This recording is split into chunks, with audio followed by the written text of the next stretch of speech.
हाय दोस्तों, welcome to my YouTube channel. आज हम आप लोगों को जीई, बीएमडब्ल्यू और बीडब्ल्यू की क्लास के अंतर्गत न्यूक्लियर पावर प्लांट के बारे में बताने वाले हैं। देखेंगे, न्यूक्लियर पावर प्लांट आपका सेम वैसे ही है जैसे आपका थर्मल पावर प्लांट होता है, लेकिन अब यहाँ पे जो ईंधन यूज किया जाता था वहाँ पे देखेंगे, थर्मल पावर प्लांट में हम ईंधन कौन सा यूज करते थे भाई? फ्यूल के रूप में कौन यूज करते थे?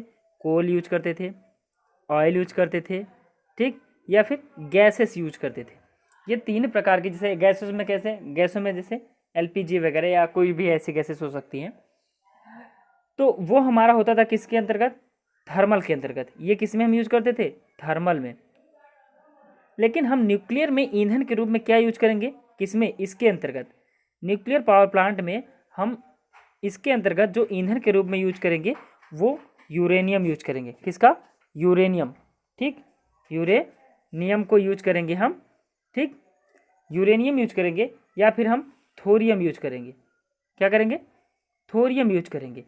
अब यहाँ पे देखेंगे इन फ्यूचर, ठीक, यू है, ये नहीं है, थोरियम, ठीक। इन फ्यूचर अगर मैं बात करूँ, भारत के पास थोरियम का भंडार बहुत ज़्यादा है। जब भारत के पास थोरियम का भंडार बहुत ज़्यादा है, तो अगर न्यूक्लियर पावर प्लांट बनाए जाएं तो भारत को ईंधन की कमी नहीं होगी। यहाँ यूरेनियम की मैं बात करूं तो 1 केजी यूरेनियम में 1 केजी यूरेनियम से 3100 टन, 3100 टन तेल के बराबर, ठीक, तेल के बराबर ऊर्जा मिलेगी। 1 केजी अगर मैंने यूरेनियम कहा, जला दिया, तो मुझे जितनी ऊर्जा मिलेगी उतनी ऊर्जा 3100 टन तेल जलाने से मिलेगी। तो सोचिए कि ये यूरेनियम में कितनी एनर्जी है। ये आपका रेडियो एक्टिव मटेरियल है, ठीक, या परमाणु मटेरियल कह सकते हैं। परमाणु ईंधन में यूज करते हैं इन सब इनको। तो यहाँ पे जब इतना खतरनाक हमारे पास ईंधन है, तो इसे जलाने के लिए भी हमें बहुत सेफ्टी चाहिए। तो इन्हीं पर्पजों से इसका जो हीट एक्सचेंजर होता है वो बहुत मजबूत बनाया जाता है, ठीक। अब यहाँ पे देखेंगे ऐसा क्यों होता है, क्योंकि इसमें चैन शुरू होती है, ठीक। क्या होती है? चैन साइकिल चलती है। यूरेनियम का परमाणु एक से टकराया, ठीक, न्यूट्रॉन से न्यूट्रॉनों की बमबारी करते हैं। ये पूरा आप केमिस्ट्री में पढ़े होंगे, यहाँ मुझे वो नहीं बताना है। यहाँ पे न्यूक्लियर रिएक्शन के कारण आपका क्या होती है? एनर्जी मुझे मिलती है, जिसे बोलते हैं फिजन। क्या बोलते हैं? फिजन या फिर विखंडन। नाभिकीय विखंडन के कारण हमें क्या मिलती है? ऊर्जा मिलती है। इसे बोलते हैं विखंडन बोलते हैं, ठीक। नाभिकीय विखंडन के कारण मुझे क्या होती है? ऊर्जा मिलती है। तो अब यहाँ पे मैं चल रहा हूँ इसमें, इसके पावर प्लांट के लिए क्या क्या चीज़ें इसमें ज़रूरी है वो देखते हैं हम। देखिए, ये एक न्यूक्लियर पावर प्लांट का ब्लॉक डायग्राम है। यहाँ पे हमारा न्यूक्लियर ईंधन यूरेनियम इसमें डाला जाएगा। जब इसमें डाला जाएगा तो इसमें यूरेनियम की बमबारी करवाई जाती है या फिजन करवाया जाता है। तो इस जो ये टैंक बना, इसे बोलते हैं रिएक्टर। क्या बोलते हैं? न्यूक्लियर रिएक्टर बोलते हैं, ठीक। उसके बाद ये जो रॉडें लगाई गई हैं इन्हें बोलते हैं कंट्रोलिंग रॉड। क्या बोलते हैं भाई? कंट्रोलिंग रॉड, ठीक, कंट्रोलिंग रॉड होती है। यही रॉड इस अभिक्रिया को, जो इसमें चैन चल रही है, रिएक्शन को रोकने का काम करती हैं, ठीक। अब इसमें देखेंगे ईंधन की, जो ईंधन का रूप डाला जाता है वो रॉड के रूप में डाला जाता है। तो इसे कह सकते हो कि यहाँ फ्यूल है, किसके? फ्यूल वाला रॉड है, या इसे सीधा सीधा या रॉड न कह के सीधा फ्यूल ही कह सकते हो, कोई दिक्कत नहीं। अब यहाँ पे एक चीज़ और लगाई गया है, मॉडरेटर लगाया गया है। क्या लगाया गया है? मॉडरेटर। ये क्या काम करता है? ये जो न्यूक्लियर रिएक्शन है उसको कम कर देता है, उसकी अभिक्रिया को क्या कम कर देता है? कम कर देता है। क्या होता है? ये मॉडरेटर होता है। मॉडरेटर जो होता है वो अभिक्रिया की जो गति होती है उसे धीमा कर देता है। न्यूट्रॉनों को क्या करता है? ये रोकने का काम करता है। तो अभिक्रिया जो बहुत तेज़ी से चल रही थी वो धीमा हो जाता है। अच्छा, अब यहाँ पे जो ये भाग लगाए, यहाँ इसे बोलते हैं कूलेंट। क्या बोलते हैं? कूलेंट, ठीक। ये ठंडा करने के लिए होता है, ठीक। यहाँ कूलेंट करते हैं इसे, ठीक। अब जो ये बात आया यहाँ से जो हीट बनी तो इसके माध्यम से, यहाँ पाइप होती है, इसके माध्यम से, अभी इसका दूसरा डायग्राम दिखाऊंगा, इसके माध्यम से किस में आती है, इस चैम्बर में आती है। तो इस चैम्बर का नाम दिया गया, इस चैम्बर का नाम दिया गया हीट एक्सचेंजर। क्या नाम दिया गया, हीट एक्सचेंजर। ठीक, हीट एक्सचेंजर नाम दिया गया। तो यहाँ यानी कि यहाँ हीट तो फ्यूजन यहाँ हुआ, फिजन यहाँ हुआ, नाभिकीय विखंडन यहाँ हुआ, अभिक्रिया यहाँ हो रही थी। तो यहाँ से जो ऊर्जा बनी, जो ऊष्मा बनी, वो इसके माध्यम से इस पंखुड़ी यहाँ आते हुए, इन पत्तियों में आते हुए, यहाँ जो पाइप होते हैं इस पाइप में आते हुए इसमें आ गया। अब इसमें क्या होता है, पानी भरा होता है। क्या भरा होता है, पानी भरा होता है। जब इसमें पानी भरा होगा तो अब यहाँ ऊपरी हिस्से में क्या बनेगी, स्टीम बनेगी। यहाँ स्टीम बनेगी, भाप बनेगी, और ये भाप इस पाइप के माध्यम से किस पे गिरेगी, ये है टरबाइन है। क्या है, ये टरबाइन पे गिरेगी। टरबाइन पे जैसे ही भाप गिरेगी तो ये टरबाइन क्या करेगा, रोटेट करना शुरू कर देगा, ऐसे घूमना शुरू कर देगा। जब ये घूमना शुरू कर देगा तो ये जनरेटर है। क्या है, ये जनरेटर है, ये इलेक्ट्रिसिटी मुझे देना शुरू कर देगा। क्या करेगा, यहाँ मुझे इलेक्ट्रिसिटी देना शुरू कर देगा। अब ये स्टीम आई तो यहाँ पे देखो, यहीं पे आपका कंडेंसर लगाया जाता है कूल करने के लिए।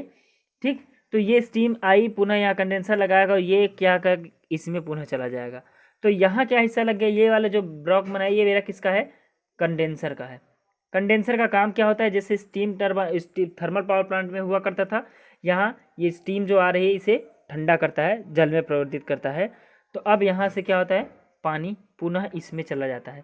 यहाँ एक इनलेट भी लगाते हैं। ठीक, यहाँ एक इंटेक भी कह सकते हैं, इनलेट कह सकते हैं। यहाँ से पानी अंदर की ओर डाला जा रहा, तो यहाँ पानी अंदर की ओर डाला जाता है। यहाँ एक इस तरीके से बना सकते हो, पानी यहाँ से एक पंप के माध्यम से ये डाला जा रहा है, जैसे आप थर्मल में बनाए थे। तो ये तो उसका क्या हो गया, ब्लॉक डायग्राम। क्या हो गया भाई, ब्लॉक डायग्राम। ठीक, किसका, block diagram of nuclear power plant का। तो चलिए इसका एक्चुअल में क्या डायग्राम होगा वो मैं दिखाता हूं। ये देखेंगे ब्लॉक डायग्राम आपको दिख रहा है, ये ब्लॉक डायग्राम किसका है भाई, न्यूक्लियर पावर प्लांट का। यहाँ जो भी मैंने बताया आपका, ये देखेंगे रिएक्टर है, ये पंखुड़ी आपकी मॉडरेटर दिखा रही है, यहाँ पे आपके कंट्रोलिंग राड है, ये आपका फ्यूल की राड है। फ्यूल राड नहीं कह के आप सीधा कह सकते हो कि यहाँ फ्यूल है हमारा। यहाँ से हीट बनेगी, ये होते हुए इस पंखुड़ियों में आते हुए, पत्तियों में जो आपकी पाइप है इनसे आते हुए इधर आएगी, ये हीट एक्सचेंजर है। ये आपका क्या है, कूलेंट। यहाँ पे वाटर इनटेक हो रहा है, वाटर यहाँ से जाएगा और यही स्टीम यहाँ से बनेगी और इसमें होते हुए टरबाइन को पुनः इसे कंडेंस होकर पुनः जनरेटर आपका आएगा। तो ये आपका हुआ ब्लॉक डायग्राम, इसे देख के आप अच्छे से बना लीजिए। चलते हैं इसका एक्चुअल डायग्राम दिखाते हैं हम। देखिए दोस्तों, ये न्यूक्लियर फिजन है। ठीक, न्यूक्लियर जो आपका यूरेनियम का एक परमाणु यहाँ है दिखाया गया है, एक न्यूट्रॉन यहाँ दिखाया गया है। यूरेनियम आपका परमाणु है मान लीजिए, तो उसका केवल एक न्यूट्रॉन को यहाँ दिखाया गया। उसके न्यूट्रॉन को, यहाँ कोई न्यूट्रॉन है, उसको यूरेनियम के साथ क्या करवाया गया, उसकी बमबारी करवाई गई, टक्कर करवाई गई। जब यूरेनियम के साथ टक्कर करवाई, यूरेनियम कौन सा है भाई, 92 है, 235 का, टक्कर करवाई गई तो ये नाभिकों का विखंडन होना शुरू कर दिया। देखिए ये एक था, यहाँ टकराने के बाद दो हो गया। जब ये दो भागों में टूटा तो ये देखेंगे हाई एनर्जी मिली। क्या मिली, हाई एनर्जी मिली। और ये दो भागों में टूटा, एक कौन सा टूट गया, एक आपका बेरिलियम में टूट गया, दूसरा आपका क्रिप्टॉन में टूट गया। ये दो भागों में टूटा। अब दो भागों में टूटा तो पुनः कुछ इसके न्यूट्रॉन बच जाएंगे। ठीक, तो ये देखेंगे 1 2 3, इधर 3 न्यूट्रॉन इसके एक्स्ट्रा दिखाया गया, इधर भी न्यूट्रॉन बचेंगे, इधर भी बचेगा, इधर भी बचेगा। लेकिन यहाँ एक चैन को पकड़ रहे हैं, तो देखेंगे 1 से हो गया, यहाँ 2, पुनः यहाँ ये देखिए मैंने कहा पुनः ये 3 भागों में टूट गया। जब पुनः ये 3 भागों में 3 न्यूट्रॉन अलग अलग पुनः मिले तो ये पुनः इसका ये न्यूट्रॉन जो है यूरेनियम का, यहाँ पे यू लिखा हुआ देख रहे हैं, ये तीनों पुनः इसका विखंडन जब हुआ तो देखेंगे इसका विखंडन हुआ तो पुनः ये 2 भागों में टूटा, फिर यहाँ से न्यूक्लियर बने, नाभिक न्यूट्रॉन बने। ऐसे ही ये चैन, ये तीन ऐसे ही 2 भागों में टूटा, ये चैन एक बढ़ती चली जा रही है। और यहाँ एनर्जी, यहाँ एनर्जी, यहाँ एनर्जी, बहुत ज़्यादा एनर्जी मिलती है। अब जैसे ये फिर बन चुके हैं न्यूट्रॉन, यहाँ पे बन चुके हैं, ये भी टूटेंगे तो पुनः एनर्जी मिलेगी। तो ये चैन लगातार चलती रहती है जब तक कि ईंधन पूरी तरीके से ख़त्म नहीं हो जाता। इसी वजह से न्यूक्लियर रिएक्टर के लिए कम ईंधन की ज़रूरत पड़ती है। न्यूक्लियर अगर हम बना रहे हैं न्यूक्लियर पावर प्लांट, तो उसमें हमें कम एनर्जी में भी बहुत ज़्यादा ऊर्जा पैदा कर लेते हैं, हीट बहुत ज़्यादा बन जाती है। अब यहाँ पे एक चीज़ और मैं दिखा रहा हूँ कि देखेंगे ये आपकी है, इसमें कंट्रोलिंग के लिए मॉडरेटर लगाया गया है। यहाँ 2-3 बातें बहुत ध्यान से देखिए, ये दूसरी चेन वही प्रकार की है, फिगर दूसरा है। इस फिगर में देखेंगे यहाँ ये जो दिखाई दे रहे हैं ये आपके क्या हैं, मॉडरेटर हैं। और ये मॉडरेटर जो होते हैं ग्रेफाइट के बने होते हैं। ये अभिक्रिया की जो गति होती है, जो ये न्यूट्रॉनों को क्या कर देते हैं, सोखते हैं। जब न्यूट्रॉनों को सोखेंगे तो जैसे यहाँ से 3 न्यूट्रॉन निकले तो एक आगे बढ़ गया और एक यही रुक गया, तो न्यूट्रॉनों को रोकते हैं। तो ये अभिक्रिया की गति को, स्पीड को क्या कर देते हैं, कम कर देते हैं ये मॉडरेटर। ये यूरेनियम है, ठीक, यूरेनियम 235, ठीक। यहाँ से देखेंगे स्लो न्यूट्रॉन है, यहाँ पे देखेंगे स्लो न्यूट्रॉन है, धीमी गति का न्यूट्रॉन।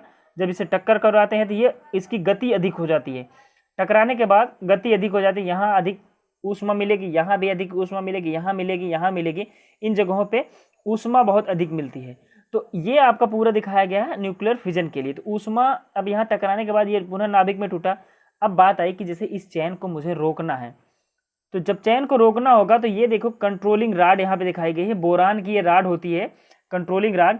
ये न्यूट्रॉन को क्या कर देता है, सोख लेता है, रोक देता है, बाहर की ओर जाने ही नहीं देता।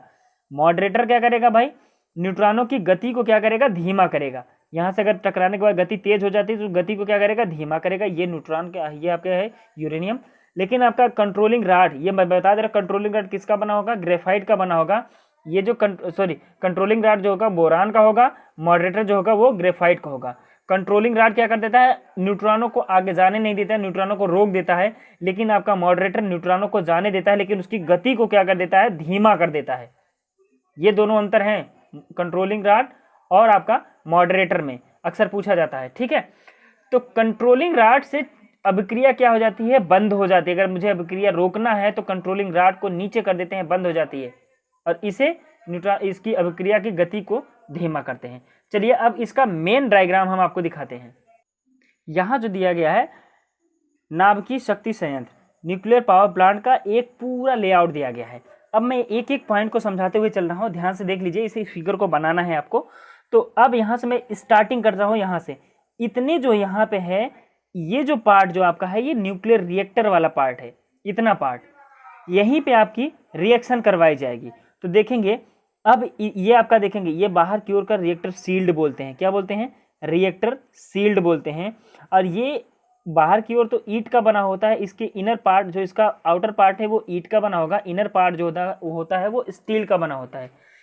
स्टील का बना इसलिए होता है क्योंकि न्यूट्रॉन आपके क्या हो, बाहर ना आ पाए, ठीक। अब इधर से आगे देखेंगे, यहाँ यूरेनियम का फ्यूल डाला गया। ये यूरेनियम आपका है, फ्यूल के लिए काम कर रहा है। ये देखेंगे जो डॉटेड डॉटेड जो दिखाया गया है ये यूरेनियम का फ्यूल है, ठीक, फ्यूल है, ईंधन के रूप में यूज किया गया।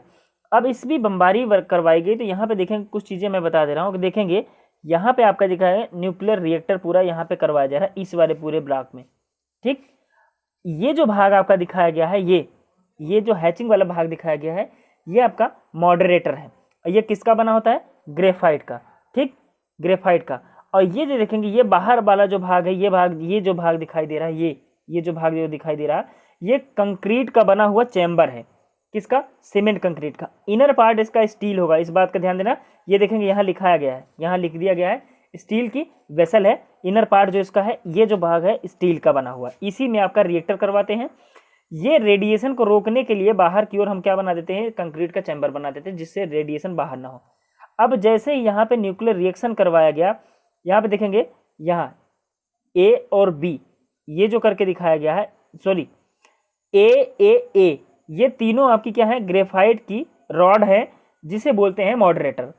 और बी जो दिखाया गया है ये बोरान की आपकी कंट्रोलिंग राड है। किसकी, बोरान की कंट्रोलिंग राड। अब देखेंगे यहाँ से यूरेनियम, अगर यहाँ यूरेनियम रखा गया, इसका एक यूरेनियम टक्कर करवाया गया, एक नाभिक इसका न्यूट्रॉन से टक्कर करवाया गया, तो यहाँ एनर्जी मिलना शुरू हो गई। अब ये मॉडरेटर जो है उसकी अभिक्रिया की गति को धीमा कर देगा, यानी न्यूट्रॉन की गति को धीमा कर देगा। अगर मुझे, अब देखेंगे ये 3 हमारे मॉडरेटर लगाए गए हैं, 2 हमारे कंट्रोलिंग राड लगाई गई है। अब यहाँ पे मेन बात समझने वाली बात हुई कि अगर मुझे इस अभिक्रिया की गति को रोकना है तो ये जो हमारे बी और बी जो दिखाई दे रहे हैं ये हमारी क्या है, बोरान की जो छड़ है, इसे अंदर की ओर घुसा देंगे। जब अंदर की ओर घुसा देंगे तो ये क्या करेगा, इनके पैरेलल आ जाएगा। जैसे इनके पैरेलल आ जाएगा तो न्यूट्रॉन जो थे वो अब इसके आगे नहीं जा पाएंगे। तो अभिक्रिया क्या हो जाती है, केवल यही बचती है, या फिर इसके किनारे एक और रॉड लगा दें तो अभिक्रिया हमारी क्या हो जाती है, बंद हो जाती है। यहाँ रिएक्शन होने के बाद यहाँ हीट बहुत ज़्यादा बनी, क्या बनी, हीट बहुत ज़्यादा बनी। तो ये हीट देखेंगे, हीट का जो ट्रांसफर हो रहा यहाँ हो रहा, इसके बीच में देखेंगे यहाँ सोडियम रखा जाता है ताकि हीट का अच्छे से ट्रांसफर हो सके। तो इसीलिए यहाँ लिखा गया हॉट सोडियम। सोडियम यहाँ एक मटेरियल है जो हीट को ट्रांसफर करने में काम करता है। तो यहाँ से हीट इस पाइप के थ्रू बनती हुई ज़िगज़ैग होते हुए चली आ रही इधर से। तो यहाँ देखेंगे पंप है और यहाँ से लिक्विड सोडियम जो है इधर की ओर पुनः पंप के माध्यम से पुनः इसी चैम्बर में जाता है। और ये चैन लगातार क्या होती है, चलती रहती है। यहाँ हीट बनती रहती है, यहाँ हीट ऐसे ही ट्रांसफर होते हुए पुनः अपने फीडबैक, ये सर्कुलर ऐसे सर्कल चलता रहता है। अब जब ये पाइप में हीट की मात्रा बहुत है तो एक चैम्बर और बनाया गया जिसका नाम दिया गया हीट एक्सचेंजर। क्या नाम दिया गया, हीट एक्सचेंजर। एक चैम्बर और बनाया गया। इस चैम्बर में क्या होता है, पानी होगा। जब पानी निचले आधे हिस्से तक देखिए यहाँ पर पानी दिखाया गया, आधा हिस्सा स्टीम दिखाया गया। तो यहाँ पानी जब होगा तो ये हीट इसमें है, इस पाइप में हीट है। तो जब पाइप में हीट है तो इसकी बाहरी आवरण में क्या हो जाएगी, हीट हो जाएगी, जिसके कारण ये पानी क्या हो जाएगा, गर्म होगा। जब ये पानी गर्म होगा तो पानी किस में बदलेगा, हीट, उसमें स्टीम में। पानी होगा, ये गर्म होगा, ये बनेगा किस में, स्टीम बनेगी। जब स्टीम बनेगी तो अब स्टीम को निकलने के लिए देखेंगे यहाँ एक पुनः पाइप लगाया जाएगा और ये स्टीम किस पे गिरेगी, टरबाइन पे गिरेगी। यहाँ से जो स्टीम जा रही है वो स्टीम किस पे गिरेगी, इस टरबाइन में गिरेगी। और ये जो टरबाइन है, ये टरबाइन वाला चैम्बर दिखाया गया है, यहाँ टरबाइन है, स्टीम टरबाइन होगी। कौन सी टरबाइन होगी, स्टीम टरबाइन होगी। अब जैसे ही अब यहाँ से देखेंगे इतना ही काम यहाँ से थर्मल वाला बनता जाएगा। मैंने आपको बताया कि इधर की अगर भाग देखेंगे तो वो थर्मल जैसा ही होगा।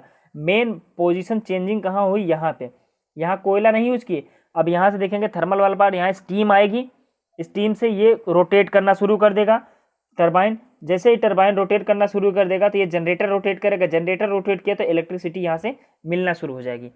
अब बात आती है यहाँ पे कि जो स्टीम यहाँ थी टकराने के बाद उस स्टीम की गति, प्रेशर क्या हो गया, कम हो गया। जब प्रेशर कम हो गया, ठीक, तो अब इसे क्या करेंगे, पुनः ले आएंगे यहाँ। इस पूरे भाग को बोलेंगे कंडेंसर वाला भाग। यहाँ दिखाया गया ये पूरा भाग जो चैम्बर है ये कंडेंसर वाला भाग मिलेगा। तो अब यहाँ पे होगी गरम गरम स्टीम होगी, लेकिन वो पूरी तरीके से शुष्क नहीं हो पाएगी। तो यहाँ पे पानी से ले जाएंगे, पानी का ये चैम्बर है, इसी में से स्टीम आएगी तो ये पानी आएगा तो ठंडी हो जाएगी। तो पुनः इसका जो पानी था वो क्या हो जाएगा, पुनः ठंडा हो जाएगा।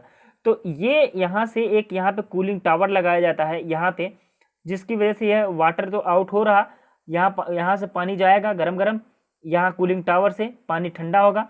जैसे ही पानी ठंडा होगा तो पुनः इसमें फीडबैक करेगा। जब पुनः फीडबैक करेगा तो जिसकी कारण यहाँ की जो स्टीम थी वो क्या हो जाती है, ठंडी होती जाएगी। ये पुनः जो स्टीम थी वो द्रव में बदल जाएगी। तो इधर की ओर क्या हो जाएगी, वो लिक्विड बन जाएगी, द्रव में बदल जाएगी। पुनः यह बॉयलर में चला जाएगा, बॉयलर कह सकते हैं या हीट एक्सचेंजर कह सकते हैं, यहाँ चला जाएगा। तो ये चैन लगातार चलती रहती है। ठीक, ये चैन क्या होती है, लगातार चलती रहती है और इसके कारण हमें विद्युत मिलता रहेगा। तो ये पूरा था, ये पूरी इसकी शाफ्ट को दिखाया गया ऐसे। तो ये पूरा लेआउट किसका है, आपका न्यूक्लियर पावर प्लांट का। इसे देख लीजिए, बना लीजिए। उम्मीद करता हूं कि आप लोगों को न्यूक्लियर पावर प्लांट के बारे में सब कुछ समझ में आया होगा। फिर से मैं एक चीज़ बताता हूं कि ये इतना भाग क्या है, आपका न्यूक्लियर रिएक्टर वाला भाग है। यहाँ पे आपकी न्यूट्रॉनों की बमबारी करवाई जाती है, यहीं पे फिजन करवाया जाता है, विखंडन करवाया जाता है, जिसके कारण बहुत ज़्यादा ऊष्मा बनती है। और उस ऊष्मा को एक सोडियम की पाइप के साथ में क्या करते हैं, हीट एक्सचेंजर में लाते हैं। तो इस पाइप में हीट एक्सचेंजर के ऊष्मा है, तो इसके कारण क्या होगा, यहाँ पे पानी गर्म होगा। पानी गर्म होने के बाद वो भाप में बदलेगा, भाप बदलने के बाद वो टरबाइन में गिरेगा, टरबाइन से गिरने के बाद पुनः इधर आएगा। तो यहाँ पे हमारा इलेक्ट्रिसिटी मिलता रहेगा। ये पूरा देख लीजिए और इसे बना लीजिए, हर एक चीज़ को समझ में आना चाहिए। इस चैप्टर का लास्ट टॉपिक है विभिन्न प्रकार के संयंत्रों या केंद्रों का तुलनात्मक अध्ययन। कंपैरिजन करना है डिफरेंट टाइप के पावर प्लांटों का। तो यहाँ देखेंगे तुलनात्मक आधार, बेस दिया गया किसके आधार पे हम तुलना कर रहे हैं। यहाँ थर्मल पावर प्लांट, यहाँ आपका हाइड्रो पावर प्लांट, यहाँ आपका न्यूक्लियर पावर प्लांट के बारे में लिखा गया है। पहली बात तो हम स्थान का लेते हैं। स्थान, हम उन स्थानों को चयन करेंगे जहाँ पे हमारा ईंधन का ट्रांसपोर्टेशन आसानी से किया जा सके, पानी की उपलब्धता हो, तथा यहाँ से लोड जो हो नज़दीक हो। लोड का मतलब है कि गांव जहाँ पे हमें इलेक्ट्रिसिटी सप्लाई करना हो वो नज़दीक हो।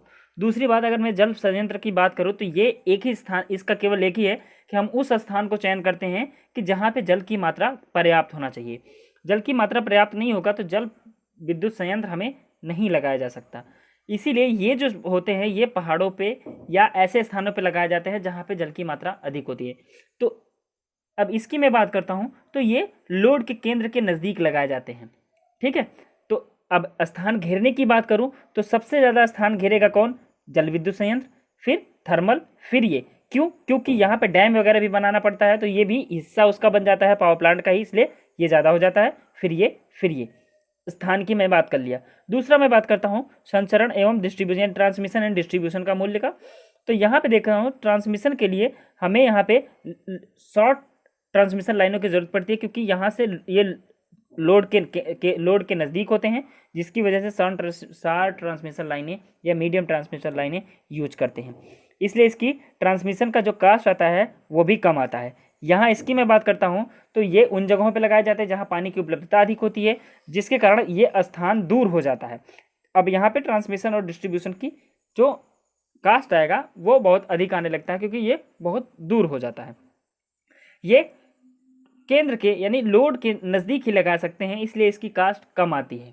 जैसे हमारा लोड जहाँ है, जहाँ यूज करना है उसे 1 किलोमीटर 1.5 किलोमीटर दूर पे हम इसे लगा सकते हैं। पूंजीगत लागत की मैं बात करूँ तो पूंजीगत लागत सबसे ज़्यादा किसकी होती है भाई? थर्मल इसकी होती है, न्यूक्लियर पावर प्लांट की, फिर थर्मल की इसकी जल विद्युत संयंत्र की, या फिर हाइड्रो की, फिर इसकी होती है। क्यों? क्योंकि इसकी जो होती है यहाँ पे अगर मैं कहूँ थर्मल की मैं बात कर रहा हूँ, थर्मल पावर प्लांट के लिए, सॉरी न्यूक्लियर पावर प्लांट के लिए, तो यहाँ पे लागत अधिक आने का मतलब क्या है? क्योंकि इसमें जो सेफ्टी यूज करते हैं, क्योंकि सेफ्टी बहुत यूज करती है, एक प्रकार से समझिए परमाणु बम जैसी हम सेफ्टी यूज करते हैं, तो इसके लिए हमें बहुत अति उच्च क्वालिटी का मुझे हीट एक्सचेंजर तथा रिएक्टर बनाना होता है। अगर ऐसा हम कर पाते हैं तो ब्लास्ट होने के चांसेस ज़्यादा रहते हैं, इसलिए इसकी जो कास्ट आती है वो सबसे ज़्यादा आती है। फिर इसकी कास्ट आती है किसकी? जल विद्युत संयंत्र केंद्र की। इसकी कास्ट इसलिए ज़्यादा आती है, इसकी कास्ट इसलिए ज़्यादा आती है क्योंकि इसमें डैम भी इंक्लूड हो जाता है, डैम की भी हमें बनाना पड़ता है, डैम भी बनाना पड़ता है, तो डैम की जो लागत आती है वो भी जुड़ के इसकी लागत इससे कम लेकिन इससे अधिक होती है। सबसे कम अगर इन तीनों की तुलना करें तो इसकी लागत सबसे कम होगी। ऐसे ही परिचालन का मतलब क्या होगा? उसे चलाने के लिए जो लागत आएगी सबसे कम इसकी आएगी, क्योंकि इसमें कोई ईंधन वगैरह की जरूरत तो पड़ेगी नहीं। एक बार डैम बन गया, पानी फ्री का है, तो इसकी जो परिचालन लागत आती है, चलाने के लिए जो लागत आती है वो शून्य के लगभग आती है। शून्य तो नहीं कह सकते लेकिन बहुत कम आती है। फिर इसकी आती है, अब सॉरी इसकी पहले इसकी कम, फिर इसकी कम, इसकी लगभग शून्य के बराबर, इसकी थोड़ी सी इससे ज़्यादा। क्यों? क्योंकि यहाँ पे जो रिएक्टर होगा, रिएक्टर हम अगर मजबूत बनाएंगे तो कम लोग मिल के भी इसे चला सकते हैं, लेकिन सबसे ज़्यादा इसकी आती है, क्योंकि यहाँ पे जो अगर इसकी मैं बात करता हूँ तो यहाँ पे माल ढुलाई, कोयला तोड़ना, कोयले को फोड़ना, ले जाना, अधिक वर्कर्स काम करते हैं इसके लिए, तो यहाँ पे इसकी परिचालन की जो लागत आती है वो कम आती है। ईंधन की मैं बात करूँ तो सबसे ज़्यादा ईंधन इसमें यूज होता है, कोयला वगैरह तो ट्रांसपोर्टेशन खर्च इस पर अधिक आएगा, इस पर ईंधन लगता ही नहीं, तो इसकी ईंधन जो यहाँ पे ईंधन की जो लागत है वो क्या हो जाएगी? शून्य, क्योंकि इसमें पानी है और पानी फ्री का होता है, तो इसमें ईंधन की जो लागत है वो लगभग शून्य के बराबर हो गई। अब यहाँ पे ईंधन परिवहन की मैं बात कर रहा, तो परिवहन का मतलब क्या होगा? इसकी भी लगभग शून्य के बराबर, क्योंकि इसमें 1 किलो 1.5 किलो बहुत सफिशियंट होता है। 50 किलो भी अगर यूरेनियम ले लिए तो वो 1 महीने के लिए या 2 महीने के लिए खूब आराम से चलता है, तो उसकी परिवहन की जो ईंधन परिवहन की लागत आती है वो बहुत कम आती है। तो इस चैप्टर का ये लास्ट टॉपिक था, यहाँ से ये चैप्टर क्लोज होता है। ठीक है, उम्मीद करता हूँ कि आप लोगों को ये पूरा पावर प्लांट का जो चैप्टर था अच्छे से समझ में आया होगा। Thank you.